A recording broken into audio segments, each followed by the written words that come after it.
Good evening, viewers, and welcome to yet another episode of Family Matters.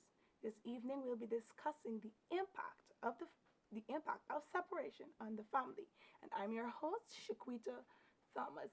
This program comes to you under Childlink's Recovery Safeguarding Reintegration Initiative and is funded by the dedication of the European Union to Guyana. I mentioned earlier that we will be focusing on the impact of separation on the family with a focus on divorce. This evening, I have with me in studio two phenomenal young women who will be sharing their expertise on this topic. So I'll have you further introduce yourselves. A pleasant good evening. My name is Stacey Paris and I'm the Parenting Skills Educator at Childlink. And good evening. I am Ciola Softly. I'm a representative of Heavenly Light World Outreach. We're a church, faith-based organization, so to speak, and we are located at 150 Cooper Street, Allboystown. We provide the services of parenting and parenting within the Allboystown community, and along with counseling. Counseling not only in the Allboystown community, but also within the schools of the Charleston Allboystown area, with our primary focus on sensitization and mentorship within the said schools. Okay, so I must say first, thank you, ladies, for coming tonight and share some information with the viewers. Thank you. So, like I mentioned earlier, we will be discussing divorce, and as we know it, divorce is a termination of a marital union, where a married couple who are legally married would take the legal procedure of separating, right? So, and we know that divorce can be very traumatizing. It can have a negative effect on the whole family dynamic, which is a very important institution within our society. So, children also a lot of time are in divorce and are affected by divorce, and those and their needs are a lot of time also neglected because they're not seen as someone who might suffer as a result of two adults separating. So, let me ask you. How does divorce affect a child, Stacey? Well, generally, separation in general is very traumatic for children. And separation as a result of divorce, and also not just divorce, but separation of also common law partners is also usually difficult on children. It's very, in most cases, when parents or partners separate or divorce, the emphasis is usually on the adult or the parents. But equally or even more importantly, the children are the ones who, suffers the most, and emphasis needs to be placed more so on the children and how it is that they're going to cope with this separation. Separation or divorce is not just a change in, the adult's life, but it's a change in the entire family dynamics. It's actually a shift in the family dynamics. It's a change where the child is now separated from one parent. So it's a new situation children are now brought into. And so that in itself is very traumatizing for children. The child and the children, like I said, usually suffer. And some cases, they're the ones who are usually forced to take sides sometime when parents separate, whether it be legally through a divorce or just a separation through a common law relationship. Most times children are forced to take sides. And so sometimes we find that children end up being a pawn, just to hurt the other parent. So children sometimes are caught in that battle and are used. Sometimes it's unconsciously done by parents. Sometimes it is consciously done, where parents often take, want to find out from the children what is happening with mommy or what is happening with daddy, or talk bad things about mommy or talk bad things about daddy, have the child spying, or have the child having to show love to only one parent and withholding so they try to use the child to drive this wedge between child and parent. Sometimes, like I said, it's done consciously, sometimes it's done unconsciously, but it's something that parents really need to take pay attention to, Yes. and to avoid doing. There are many times when, as a result of separation, children may act or react, and sometimes it's done as a form of coping. Many times, children become depressed, and there's also a shift in terms of, they might lose attention in school and not paying attention to their schoolwork, lose attention in their extracurricular activities or so on, become socially withdrawn as well. Children may feel a sense of anger, because of this separation. Sometimes they blame themselves as well. Sometimes children feel abandoned or neglected by one parent. And then also, it all depends on the picture that is also being painted to the child. Sometimes children develop low self esteem as well. Sometimes children try to retaliate or to rebel as a means of coping. And as a result of that, sometimes you find children might end up in sexual activities, especially for adolescents and teenagers. Yes. Sometimes they might end up in using alcohol or drugs, or end up hanging out with the wrong group of persons in a gang or something. Especially boys. Yes, just as a means of coping with all that is happening. Another thing that I want also to emphasize on is that sometimes separation, we know that, and it's very traumatic in children, but sometimes the effect can last even into adulthood for children, That's right. where Yes. you So might true, find yeah. that adults now, as a result of what would have happened with their parents and also what might be happening around them with extended family members in their communities, with neighbors and so on, and they're seeing how relationships would have ended badly, and not just ended badly, but how they're handled sometimes in a bitter way, if I'm to say that. Sometimes they lose trust in the whole institution of marriage or even commitment as adults. And then sometimes you find that there are adults who would say, marriage is not something for me. I'm going to remain single forever. I ain't touching that one. I would have seen, my parents get married and get divorced, and that was a nasty thing. So for me, those are some of the ways that separation, divorce, and also ending of common law union can affect children.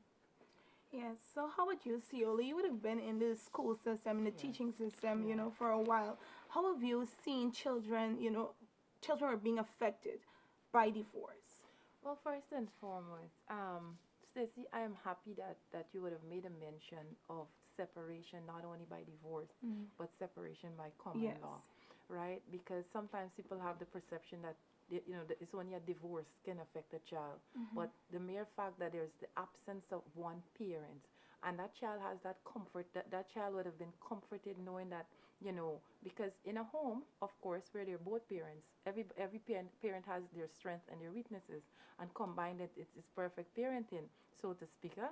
But in the school system, I have seen children retaliate in so many ways. As and Stacey would have mentioned, sometimes they become so withdrawn, right?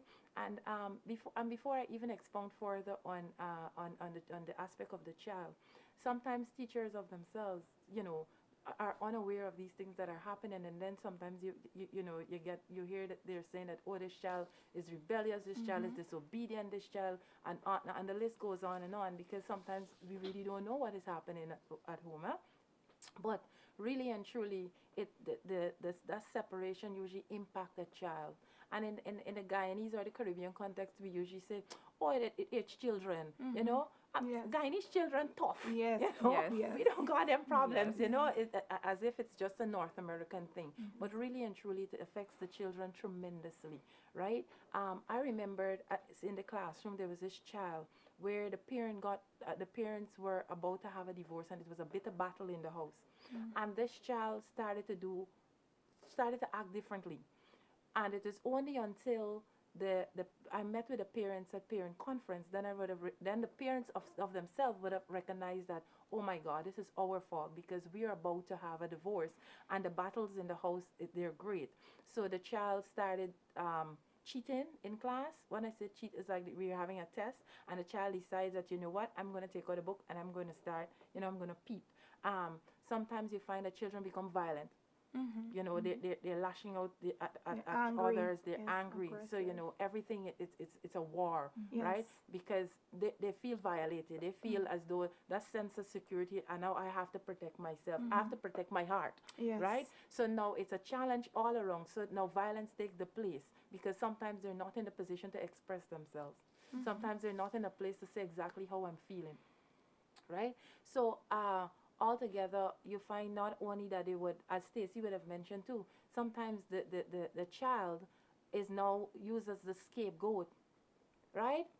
For the parents, because now it's about favorite. And in the process of using the child, you also have a case whereby the child now is there are two homes now the child is visiting, and it's a competition. The parents sometimes are competing for the child's attention and for the child's love, to say, oh, I'm the better parent, right? So in that case now, no proper parenting skills are being established, because when I go by daddy, daddy's going to spoil me. When I go by mommy, mommy's going to spoil me. And then sometimes the two of them become so bitter with each other, is that now they're not they care now they care less about the child's well-being, because they're busy battling with each other. And in some cases, even I've recognized in the school system, and there's where I learned that in Guyana there are actually custody battles. Yes, yes. Yes. I did not know that until cases started to present itself, and the children and the parents are busy at war, and they don't realize that that child is suffering. Yes. That child is crying out, I am hurting, Mm-hmm. you know. And so for that reason now, the child again finds comfort elsewhere. Yes. The child, and in that and in the way also that, you know what, school is not for me anymore. Mm-hmm. I go in and look for what I want to look for, because now I'm looking for love. Yes. So I'm least bit interested in school anymore. Schoolwork begins to suffer, Yes. you know. And additionally, you find them now in looking for a family Yeah. that they can Love. trust. Yes. They end up involved in drugs. Yes. You know, funny enough to mention, Ciola, I've seen that. I've seen cases where every time there's a court calling or a hearing in the court, the child smokes marijuana. And Wow. that's a coping mechanism that that child would have developed, Wow. which is very unhealthy. But the emotion and the feeling of that child was neglected. No one ever took the time to sit and say, well, listen, mommy and daddy, we're not working out as a family dynamic, you know, but we love you nonetheless. We don't, it doesn't mean that we don't love you, but we're doing this because you know it's necessary. We will love you the same way, you know. And a lot of times we say children, they're children. They won't understand what's Yes. happening, and as a result, a lot of children are left to suffer and That's right. and cope with a separation and divorce. And in most cases, or just let me say, a lot of cases rather, children. Those coping mechanisms aren't always the best ones. Yes. In addition to that, another common way that I find that sometimes children try to cope with separation or divorce is by developing this false hope, I should say, that if I do X or Y, because they would have already blamed themselves for Yeah. separation, it's their fault. So maybe if I get my grades right, if I start behaving in a better manner or way, change my attitude, maybe that is going to bring my parents back together. And so they think that maybe there's something that they have to do and their parents are going to get back together. And sometimes we find, or most of the time, that dream is often shattered.